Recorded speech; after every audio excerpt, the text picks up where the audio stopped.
warahmatullahi wabarakatuh.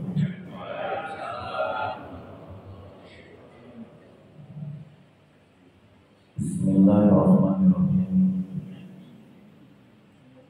Alhamdulillahilladzi an'amana bi ni'matil iman wal islam. Asyhadu an la ilaha illallah wa asyhadu anna Muhammadan abduhu wa rasuluh.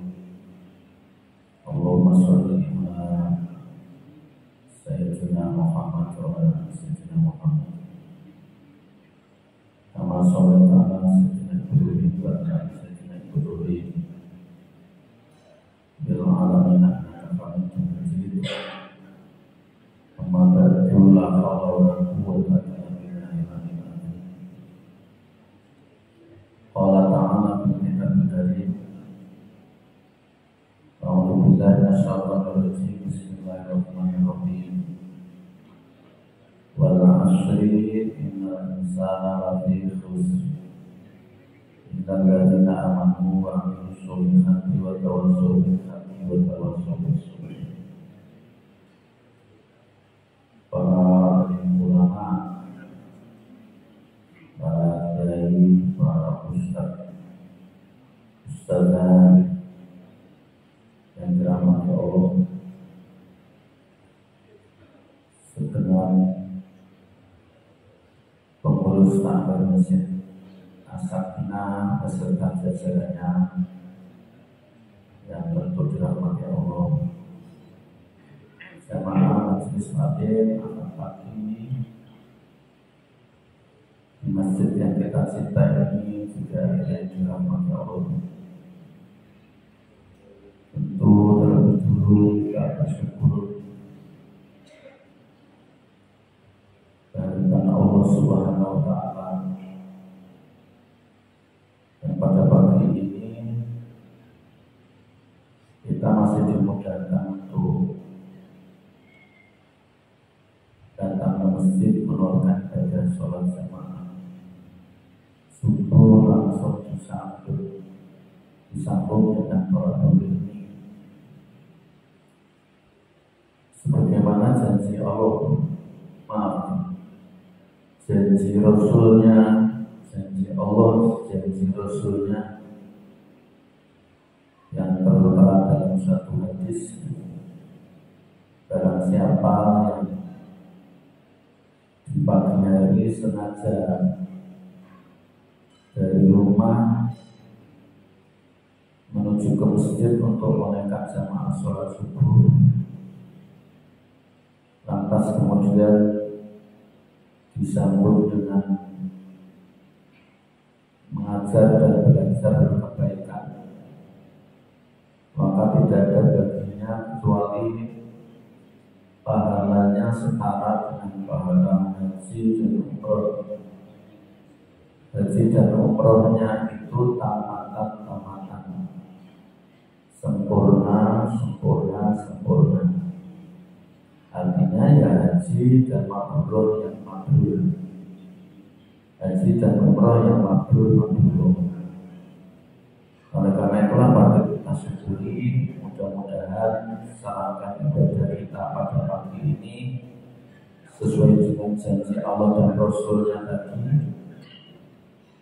Ibadah kita pahalanya semoga setara dengan haji dan umroh yang mabrur dan mabrur. Amin ya rabbal alamin.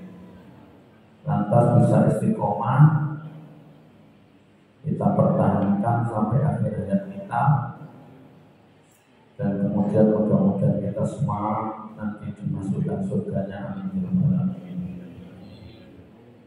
Allahumma sholli ala sayyidina Muhammad wa ala sayyidina Muhammad.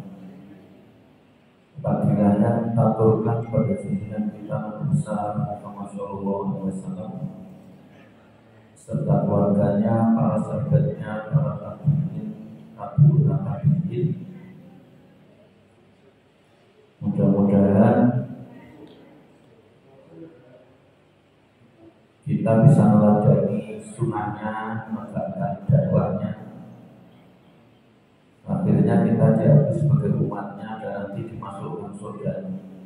dimasukkan surga bersamanya dan tentu dapatkan syafaatnya. Bapak Ibu yang dirahmati Allah, kajian kita masih di seputar tentang psikologi seton, tentang eksistensi seton. Bapak Ibu yang dirahmati Allah, untuk kita bersegera kembali. Jadi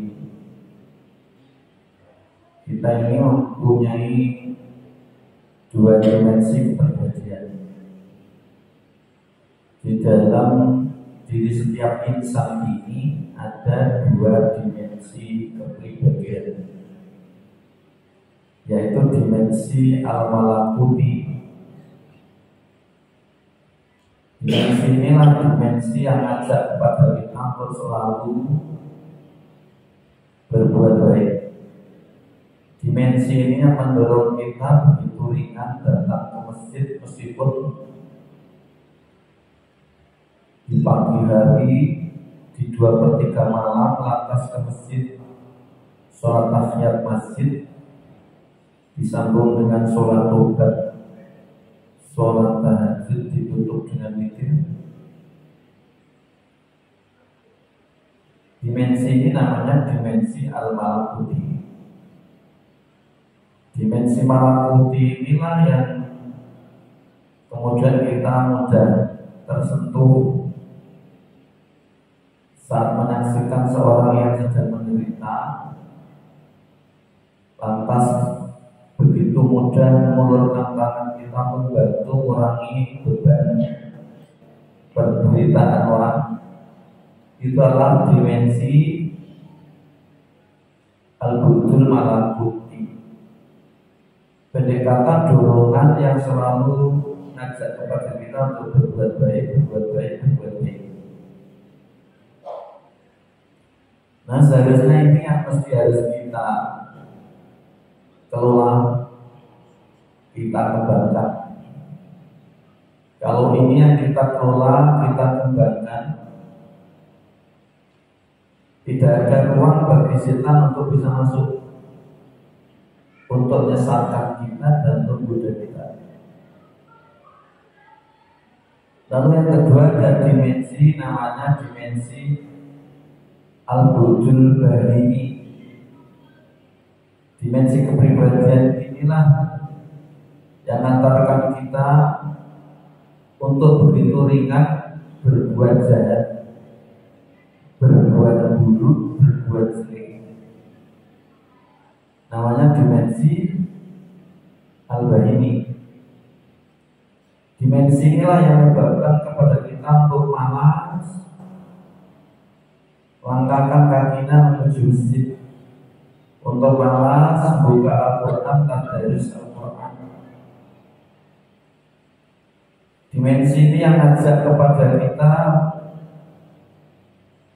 agar kita ini selalu menyakiti orang, keras kepala atau kepalanya keras. Hati ini juga menjadi keras, tidak pernah mudah tersentuh saat menyaksikan penderitaan orang lain, penderitaan saudaranya, penderitaan tetangganya. Bahkan semacam ada rasa nikmat saat menyaksikan orang lain itu menderita. Jika ini dimensi ini yang kita kembangkan, maka berikan kesempatan kepada kita sama dengan membuka pintu gerbang lebar-lebar untuk masuknya setan. Apalagi setan sudah terjadi dalam Al-Quran surat Shad ayat 82-83 yang bunyinya a'udzubillahi minasyaitonirrajim, bismillahirrahmanirrahim. Qala fa bi izzatika la'uhwiyannahum ajma'in illa ibadaka minhumul mukhlasin. Jadi setan pernah bersumpah berjanji kepada Allah, berkata demi kekuasaanmu. Sungguh kami akan menyesatkan umatmu tanpa kecuali semuanya ajmain. Tapi pantang aku, jika pintu gerbang keikhlasan ini ditutup dengan ikhlas, illa ibadah kami mukhlasi, maka aku tidak ada ruang untuk menyesatkan hamba-Mu. Nah, oleh karena itu Bapak Ibu yang dirahmati Allah, dirasa penting kita ini mengkaji tentang gerakan strategi setan untuk menginjilkan kita agar hidup dan kehidupan kita ini menjadi tenang, menjadi tentram, bahagia. Jangan katakan tidak tenang, tidak tentram, tidak bahagia. Itu ya setan. Dan setan selalu gunakan nafsu kita ini. Pintunya masuk ya melalui nafsu kita ini. Nah, oleh karena itulah kemudian pada pagi ini kita kembali kaji. Kalau yang lalu sudah tak sampaikan tentang setan itu, mimma khuliqa syaitan, dari mana setan itu diciptakan. Tentu hal yang berkaitan dengan yang gaib mesti harus ada sumber yang bisa dipertanggungjawabkan kebenaran ini, yaitu bersumber dari Al-Quran dan bersumber dari Al-Hadis. Lantas kita ikuti bagaimana penafsiran para ulama yang kaitannya dengan jin dan setan ini yang bersumber dari Al-Quran dan Hadis itu. Maka kita dapat mimma khuliqal jin, dari mana setan itu, jin itu diciptakan. Wa khalaqal janna min marijin min nar. Surat Rahman ayat 15. Jin itu diciptakan dari api yang menyala. Wal jannah khalaqnahu min qablu min naris samum. Jin itu kami ciptakan sebelum Adam dari api yang sangat panas. Nanti bisa dibuka dalam surat Al-Hijr ayat 37. Surat Al-A'raf ayat 13 juga bisa dibuka. Ana khairum minhu khalaqtani min nari wa khalaqtahu min tin. Aku itu lebih baik darinya. Mengapa engkau mesti harus engkau perintahkan untuk bersujud kepada Adam, sedangkan aku khalaqtani min nar? Kata jin, aku ini diciptakan dari api, sementara Adam diciptakan dari tanah.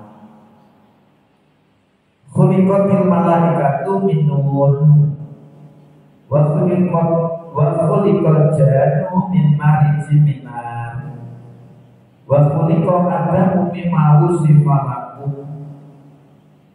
Diciptakan malaikat itu dari nur, dan diciptakan jin itu dari api yang menyala. Lidahnya api, ujungnya api. Wa khuliqa adamu mimma wusifalaku. Diciptakan Adam dari apa yang sudah tak dijelaskan, disifatkan kepadanya. Artinya Adam ini diciptakan dari tanah. Maka kemudian sudah tak sampaikan, jin meskipun diciptakan dari api dinisbatkan seperti Adam diciptakan dari tanah. Ya seperti kita ini sudah tidak lagi berwujud tanah. Jin pun juga tidak berwujud api seperti yang seperti kita dinisbatkan tidak berwujud tangan. Niat dulu sudah tak sampaikan. Lantas macam-macam jin. Al-jinnu sama raku asnafin sinpun tahu ajnihatun yatiruna fil hawa. Jadi jin itu ada 3 jenis.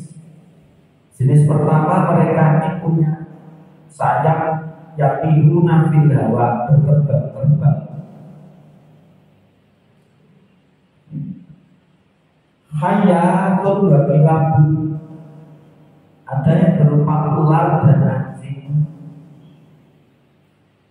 Ini warna jin, jenis jin.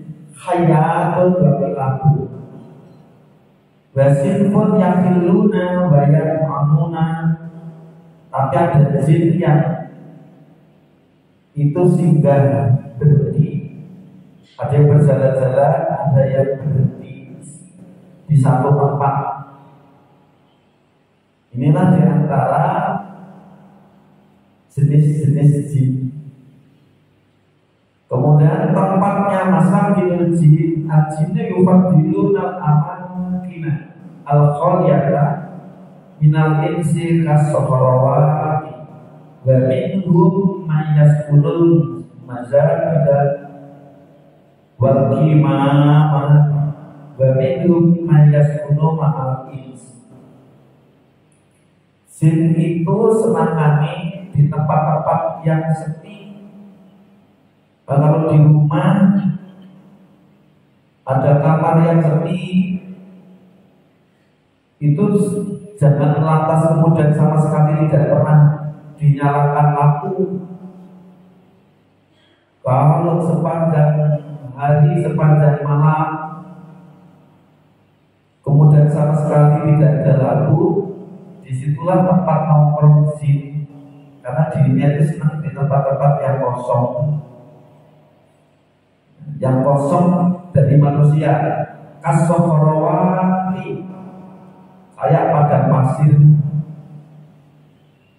Dia senang bertempat di sana. Ada yang bertempat di tempat-tempat kotor dan tempat-tempat untuk buang sampah. Maka kalau kepingin rumah kita ini bersih dari jin, ya letakkanlah tempat sampah itu di luar, jangan di dalam rumah. Wa min rumah yaskunu ma'al ins, sebagian mereka ada yang singgah bertempat bersama manusia. Yang lalu sudah tak singgung, tentu sini ini juga ada jin. Jangan tidak dikira itu ada. Nantilah akan ketemu bentuk-bentuk jin. Ya, nanti akan disampaikan berikutnya nanti bentuk-bentuk jin. Nah, oleh karena itulah tempat-tempat yang tak sebutkan itu tempat-tempat yang disukai oleh jin. Termasuk hadis yang diriwayatkan oleh Ibnu Arqam, Zaid bin Arqam.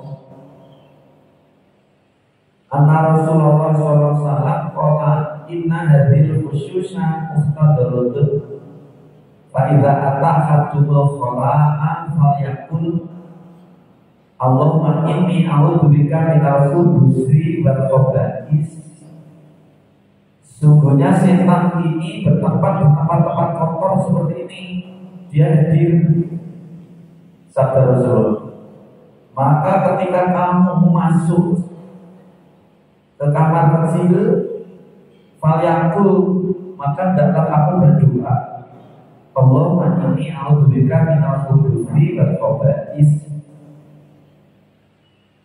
Ya Allah, aku berlindung kepadamu dari setan laki dan setan perempuan. Dari sini berarti setan itu ada yang berjenis kelamin, ada setan laki, ada setan perempuan. Dari sini pula nanti akan beranak pinak. Wa makna muhtadaratun ay yahduruhal jin. Yang dimaksud dengan hadis muhtadharatun tadi adalah jin itu hadir di situ. Watak sama jinian musliman hal tasqulu fil khala. Terus kemudian aku bertanya, qad sa'altu jinian musliman, apakah jin muslim itu juga bertempat di kamar kecil, kamar mandi? Qala la, tidak. Itu hanya jin yang kemudian nanti jadi setan tadi. Nanti juga ada jin ifrit. Bapak dan saudara dirahmati Allah, itu tempat-tempat jin. Nah sekarang apakah jin ini makan dan minum? Ya, jin itu makan dan minum. Ada satu hadis di sini yang meriwayatkan tentang pada satu ketika Rasulullah sedang dalam perjalanan, lantas kepingin untuk buang hajat. Ketika Rasulullah ini hendak berbuang hajat, Abu Hurairah mengambilkan batu yang dibungkus di kainnya, lantas diberikan Rasulullah. Ini apa? Jangan memberikan aku untuk istinja itu tulang dan kotoran hewan, karena tulang dan kotoran hewan itulah makanan jin, makanan setan. Nah itu diantara nih makanan jin, makanan setan. Dan makanan yang ketika kita makan tidak pernah kita bacakan menyebut asma Allah, bismillahirrahmanirrahim. Ketika kita masuk rumah, yang ketika kita masuk tidak menyebut asma Allah, bismillahirrahmanirrahim, assalamualaikum, kita sama sekali tidak menyebut asma Allah seperti itu. Kemudian setan ini undang temani, ia sampaikan kepada temani itu bahwa pada malam ini kita bisa mabit nginep di sini dan ada makan malam. Tapi ketika kita masuk rumah dan ketika makan itu membaca salam, menyebut asma Allah, maka setan mengundang temani, nyampaikan kepada temani, malam ini kita tidak bisa nginep di rumah ini dan tidak ada makan malam. Hadisnya ini sahih, bisa dibuka dalam Sahih Muslim. Ya, lengkapnya inna syaitana yastaqilu ta'ama Allah yuzkarullahi alaihi. Sungguhnya setan itu minta bagian makan. Ketika makan itu tidak disebutkan asma Allah. Wa innahu ja'a bihadhil jariyati yasmaqila biha fa'akhadtu biyadiha faja'a bihadha maqrabihi liyasmaqila bihi fa'akhadtu biyadihi walladhi nafsi biyadihi inna yadahu fi yadi ma'ayadiha. Ini menceritakan, hadis ini menceritakan tentang pada suatu ketika Abu Hurairah, Hudzaifah itu pernah bersama Rasulullah di jamuan makan, dan dia sampaikan, aku tidak pernah menjulurkan tanganku ini ke makanan ini sebelum Rasulullah menghadiri. Tiba-tiba dalam satu jamuan, kemudian ada seorang jariyah, seorang perempuan datang, nyelonong langsung ngambil gitu saja. Kemudian Rasulullah memegang tangannya. Fa'akhadtu biyadiha. Jadi Rasulullah katakan, aku pegang tangannya. Belum usai, tiba-tiba ada seorang Arab Badui, wajah biadab Arabiyu yastaqil nabi fa'akhadtu biyadiha. Nyelonong lagi tangannya ngambil. Nah kemudian Rasulullah juga pegang.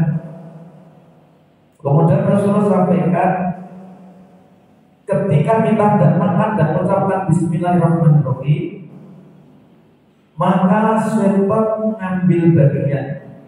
Ketika ini menggunakan jariah tadi, perempuan tadi dijadikan media oleh syaitan untuk mengambil, seakan-akan dari belakang itu ada dorongan cepat-cepat mengambil. Begitu juga yang dari Arab Badui tadi terorong, tiba-tiba seakan-akan di belakangnya itu ada yang dorong untuk mengambil.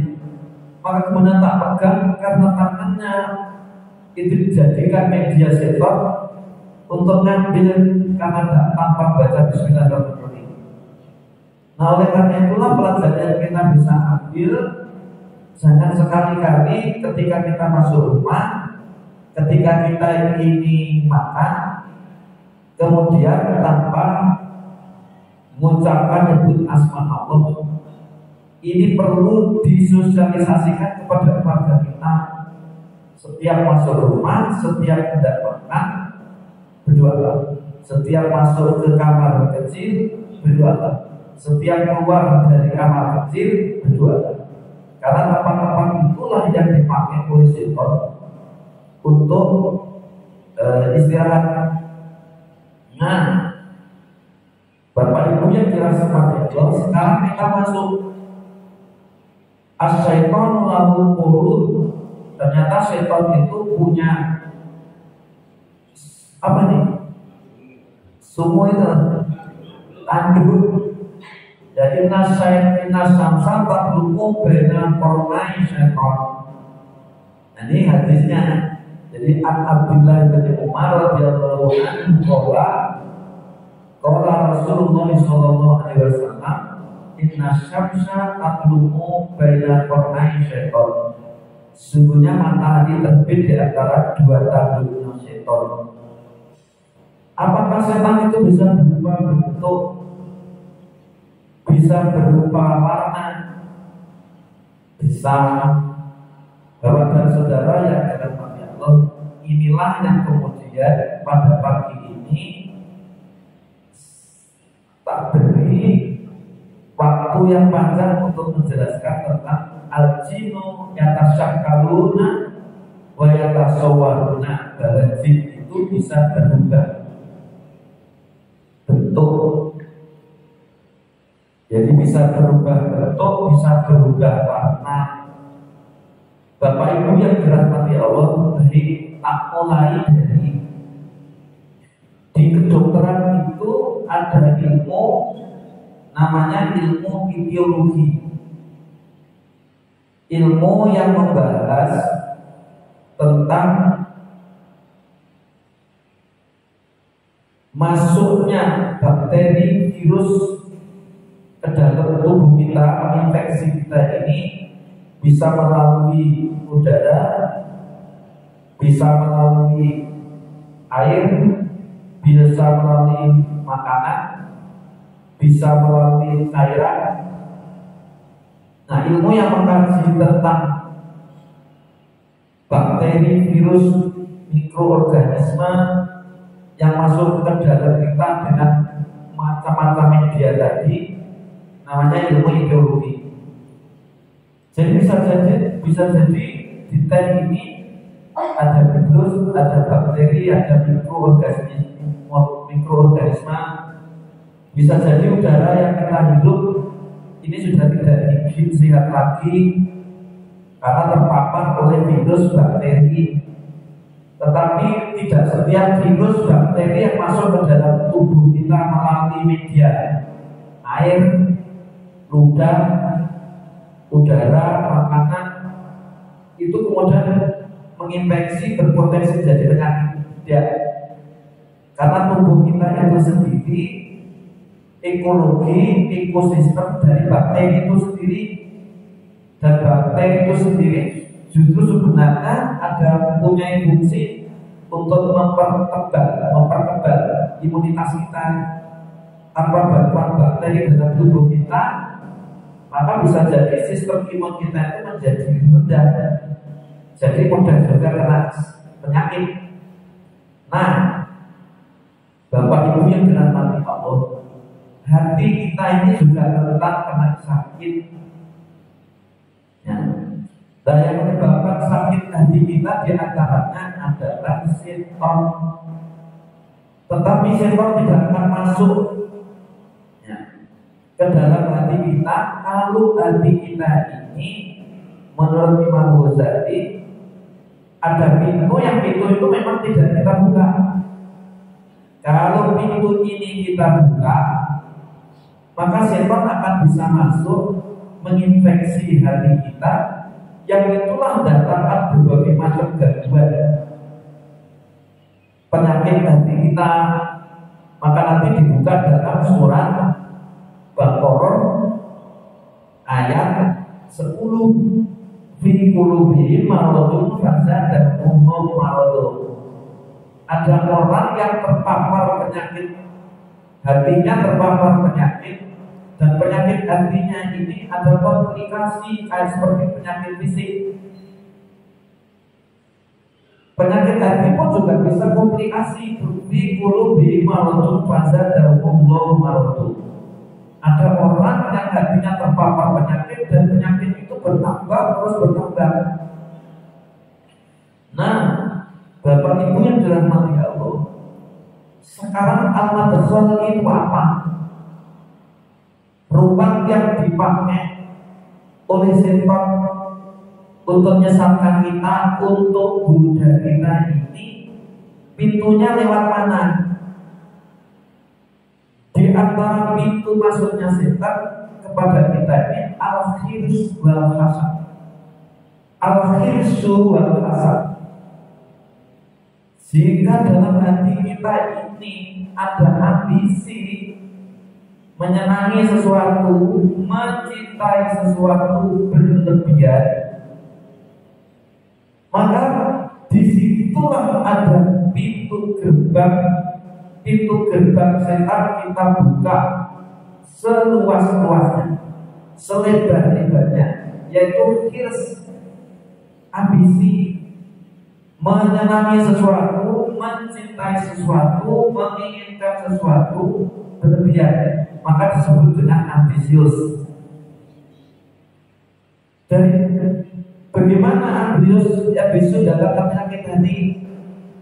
Bapak dan saudara yang dirahmati Allah, kata Rasulullah, kalau kamu sudah mencintai sesuatu, kata Rasulullah pada sahabatnya, maka matamu sudah tertutup buta, telingamu menjadi tuli, pikiranmu menjadi tumpul, hatimu pun menjadi tertutup dari kebaikan.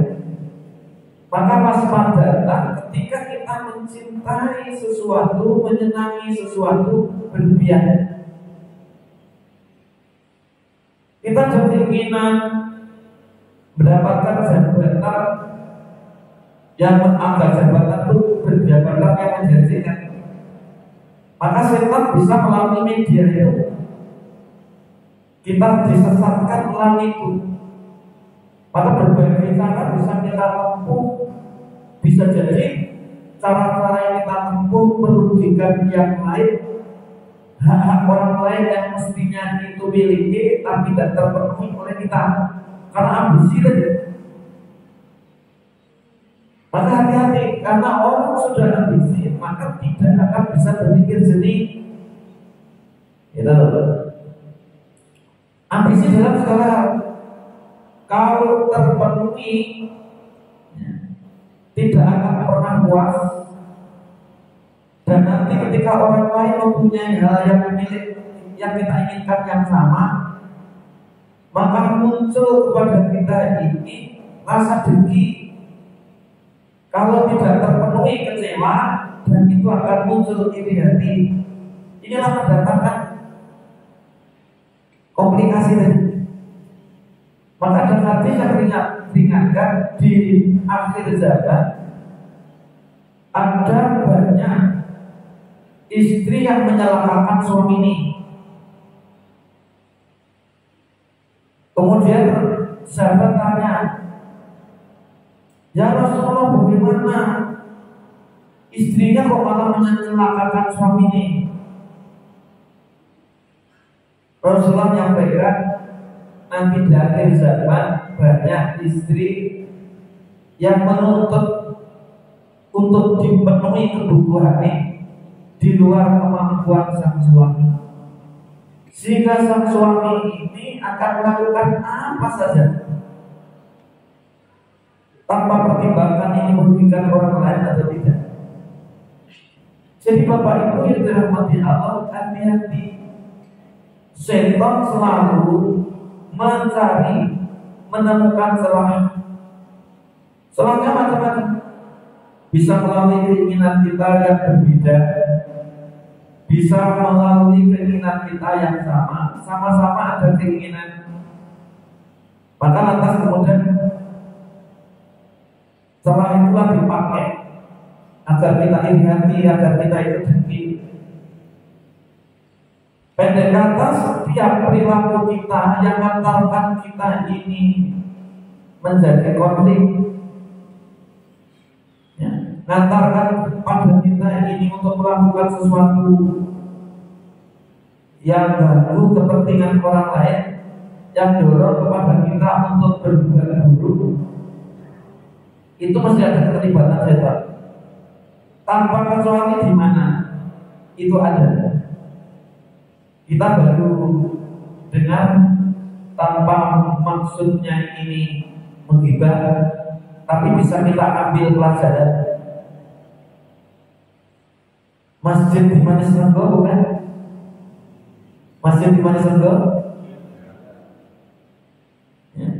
Apa yang terjadi itu? Ada persamaan, sama-sama ingin jadi imam, karena perbedaan. Apa yang terjadi? Karena imam yang lain tadi kemudian dimajukan yang satu, sementara di saat yang sini tidak tetap.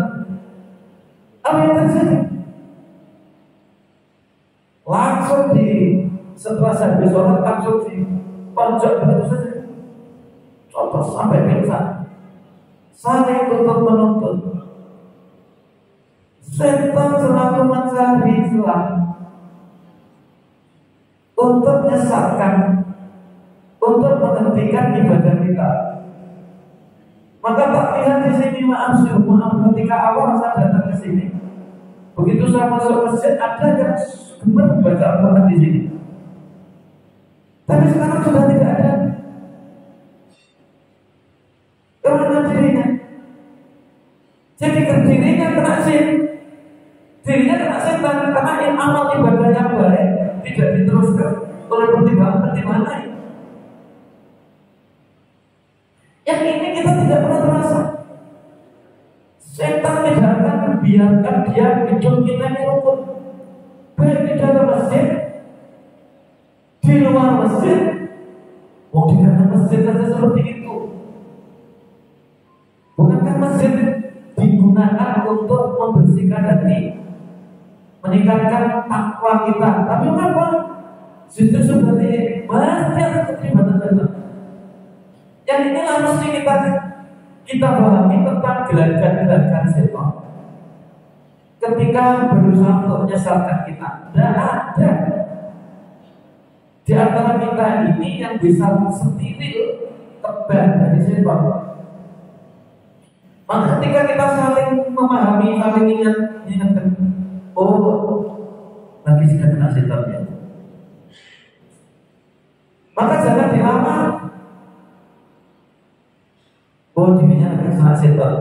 Nah sekarang bagaimana membebaskan dirinya dari kena setan? Maka tadi sekarang bisa kepentingan yang sama, tetapi juga bisa kepentingan yang tidak sama. Sekarang ini tahun politik, mungkin pilihannya berbeda. Hati-hati itu. Bisa jadi masjid kacau oleh karena pilihan yang sama, bisa pilihan yang berbeda. Tapi kalau kita sama-sama memahami ini, saling memuliakan, saling menghargai, saling menerima, Dan perbedaan pendapat, perbedaan pilihan itu pasti ada. Perbedaan kepentingan itu pasti ada. Tapi jangan sampai perbedaan kepentingan atau persamaan kepentingan itu berikan ruang besar bagi setan untuk bisa masuk. Hati-hati, man. Itu bisa di masjid, bisa di luar masjid, bisa di organisasi apapun. Coba belakangannya, kalau sudah jin ini kemudian mentelinga di pikiran dan di hati si takmir, sudah jangan. Kalau jin-jin itu kemudian mentelinga di pikiran dan di hati pimpinan organisasi, wacuk. Dan ingat itu, ketika misalkan itu pilih, bukannya ngecek-ngecek, tapi mesti dipilih yang kira-kira punya pengaruh besar, sehingga satu kali dirinya menyesatkan, semuanya tersesat. Nah, oleh karena itulah Bapak Ibu yang dirahmati Allah, semakin pentingnya kita ini memahami tentang perilaku setan dan bagaimana setan itu bisa berubah bentuk, bisa berubah warna. Rumah tangga yang begitu. Kalau suaminya berbareng istrinya yang disesatkan, sehingga mancing suaminya agar suaminya ini tergoda. Kalau suatu misalnya istrinya yang kebal melalui suami ini, kalau suami istrinya kebal bisa melalui anak ini. Jika keluarga ini suami istri anaknya kebal bisa melalui tetangga ini, bisa melalui teman ini, bisa melalui sahabat ini, bisa melalui sakit, bisa melalui sempit rezeki ini, bisa sebaliknya melalui lapang rezeki ini, bisa melalui sehat. Pendek kata tidak ada ruang, tempat dan siapapun tidak ada yang kebal pada setan. Nah, oleh karena itu Bapak Ibu yang dirahmati Allah, di antara pintu masuknya setan yang dikenal, yang disampaikan oleh Imam Ghazali itu madhal.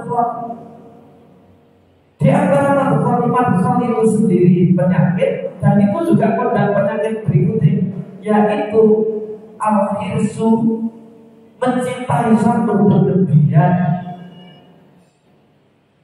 Lalu yang kedua hasad. Nah, nanti dibuka di Sunan Abu Dawud. Ya. Salah Sunan Abu Dawud.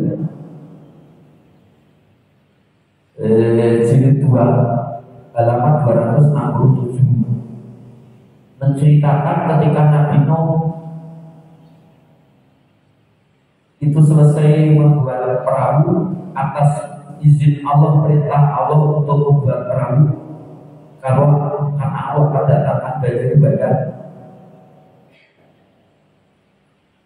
Setelah perahu itu jadi, diserukanlah kaumnya yang seiman itu masuk ke dalam perahu, dan binatang juga dimasukkan berpasang-pasang. Lantas tiba-tiba di dalam perahu itu ada orang yang sudah cukup tua, mata kanannya ini kece kanannya, terus kemudian kepalanya krotos, jenggotnya terkuncir 7. Nabi Nuh tahu bahwa itu iblis laknatullah. Kemudian Nabi Nuh alaihissalam bertanya, wahai iblis laknatullah, setan, mengapa kamu ikut nimbrung masuk bergabung dengan umatku yang soleh ini? Jawab setan, no, izinkan aku bergabung. Sudahlah, biarin kamu ini fisiknya ikut kamu, tapi hatinya biar ikut aku. Mendengar itu, kemudian Nabi Nuh minta kepada iblis untuk tinggalkan tempat ini. Iblis laknatullah, tinggalkan tempat ini. Ini bukan hakmu untuk bergabung bersama orang-orang soleh. Bapak dan saudara yang dirahmati Allah, apa yang terjadi?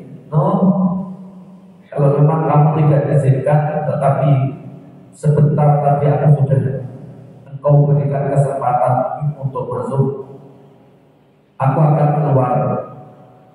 Aku berterima kasih dan aku sampaikan kepadamu dan kemudian juga sampaikan kepada umatmu bahwa aku akan bisa binasakan manusia dengan 5 hal. Tapi 5 hal itu hanya tak sampaikan 3 saja, tetapi yang 2 tak sembunyikan.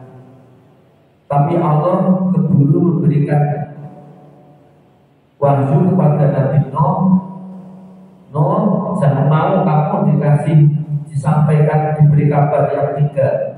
Mintalah yang 2 yang disembunyikan itu. Nabi Nuh menyampaikan kepada iblis laknatullah tadi, jangan kau sampaikan yang 3 hal, tapi yang 2 hal saja kau sampaikan kepadaku. 2 hal itu apa? Iblis laknatullah menyampaikan, Nuh, kalau umatku kepingin selamat, maka hindarkan dari khirsu dan hasad, ambisi dan dengki.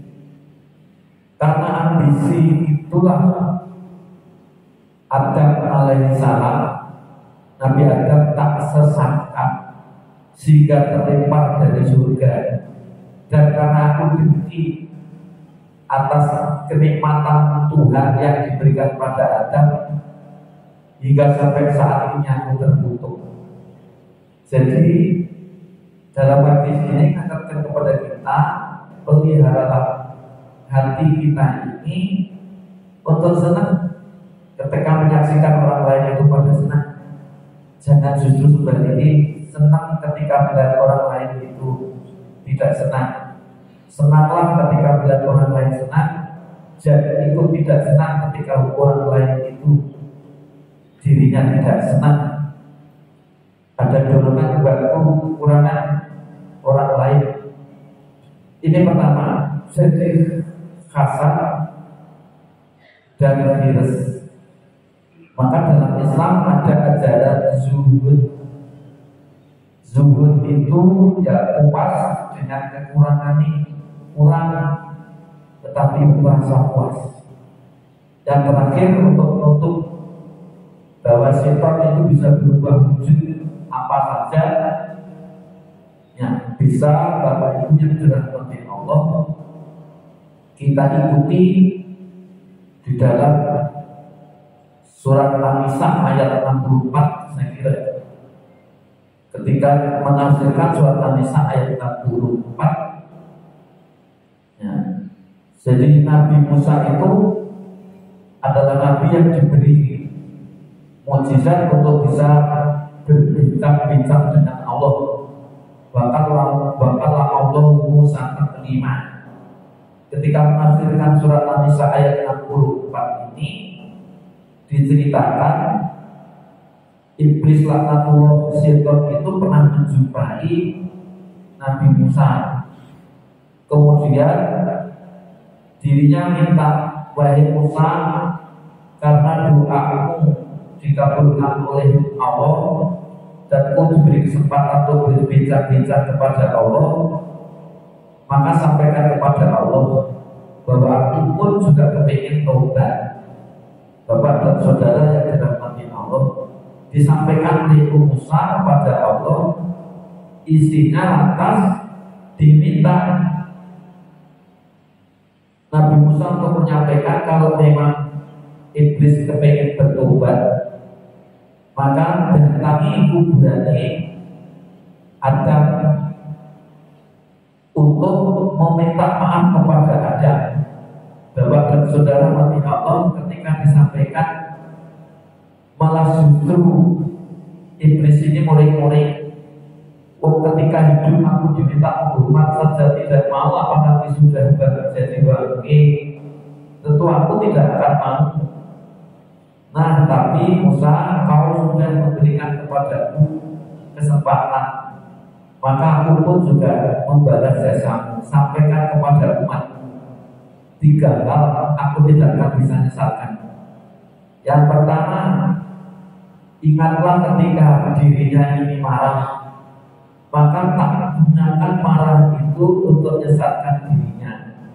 Yang kedua, saat duduk bersama dengan lain jenis, maka aku yang ketiganya akan kusesatkanlah orang itu. Lalu yang ketiga ini, ketika dirinya berjuang, maka tak ingatkan akan anaknya, biar dirinya tidak bisa terus berjuang. Jadi intinya pada pagi ini kita membahas tentang wayat tasakkaluna, al-jinnu yatasakkaluna wa yatasawwaruna. Jadi jin itu bisa berubah wujud, bisa berubah wujud menjadi hewan, bisa berubah wujud menjadi manusia, bahkan dalam perang Badar itu berubah wujud menjadi Suroko yang waktu itu memberikan seruan, kamu jangan takut, aku ada di sini dan kemenangan atasmu. Lantas karena Rasulullah tahu itu jin, ada keterlibatan setan, maka Rasulullah kemudian ambil apa? Debu. Lantas dilimparkanlah kepada kaum musyrikin. Disitulah setan lari dan maka bisa membunuh kaum musyrikin sekian banyak, sehingga perang Badar yang besar itu dimenangkan oleh Islam sama kaum muslimin. Padahal tentaranya ini 1000 lebih, sementara kaum muslimin hanya 313. Oleh karena itu Bapak Ibu yang dirahmati Allah, maka minal jinnati wanas, lo bisa berubah takmiri, bisa berubah wajine. Lo ini benar, oh ini ada besarnya kok. Maka kalau sudah ada perilaku sahabat kita, teman kita yang sudah tidak lagi sesuai dengan kebaikan, ya dia sudah ada keterlibatan itu. Begitu juga istri suami kita kalau sudah nuntut untuk cerai, itu ada keterlibatan. Maka bisa jadi. Nah sekarang bagaimana caranya? Bapak dan saudara, insya Allah lain kali kita sambung. Yang penting sekarang jangan sampai ketika kita ke atas selalu dekatkan diri kepada Allah, dan tahu ada makhluk penggoda namanya setan, dan ketika ke bawah kita sadari bahwa kita ini ada kelemahan, kita tidak sendiri dari setan. Setiap perilaku kita kok mudah marah, mudah ini kasar, suka menyakiti yang lain, mata merah, dan rumah sudah banyak dihuni oleh cicak. Ini kan tidak ada cicak ya? Mana? Di mana? Enggak ada. Berarti kan tidak ada sini. Gimana? Ya ini soleh-soleh semua, tak solehah semua. Nah itu aja pesan saya. Mudah-mudahan kita berhidup kepada Allah agar kita terhidup dari godaan syaitan. yang dirajak. Amin ya rabbal alamin. Kita akhiri dengan doa. Kalau sekiranya ada yang sedang sakit, ya disembuhkan. Tadi mendengar Ustaz Bimbo sedang sakit, mudah-mudahan Allah segera menyembuhkan. Sekiranya ada segi antara keluarga kita, saudara kita, ya sakampung ini khususnya ada yang sakit, mudah-mudahan disembuhkan dengan penuh berkah. Yang sempit rezeki dilapangkan, dan mudah-mudahan dipanjangkan umurnya, dimudahkan kakinya untuk melangkah menuju ke masjid, dibukakan pintu hatinya ridho, ikhlas, sabar ketika menghadapi berbagai macam gangguan, dan mudah-mudahan kita selalu istiqomah untuk kepada yang benar, dan mudah-mudahan kita bersama dimasukkan surganya. Amin ya rabbal alamin.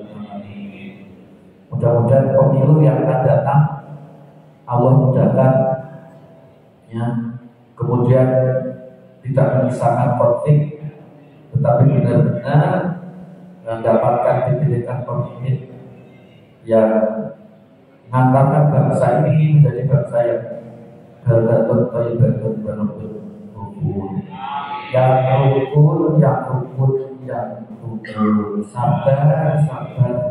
Saya kira itu kurang lebihnya untuk dimaafkan. Wallahu a'lam bishawab. Wallahu muwaffiq ila aqwamit thoriq. Assalamualaikum warahmatullahi wabarakatuh. Waalaikumsalam.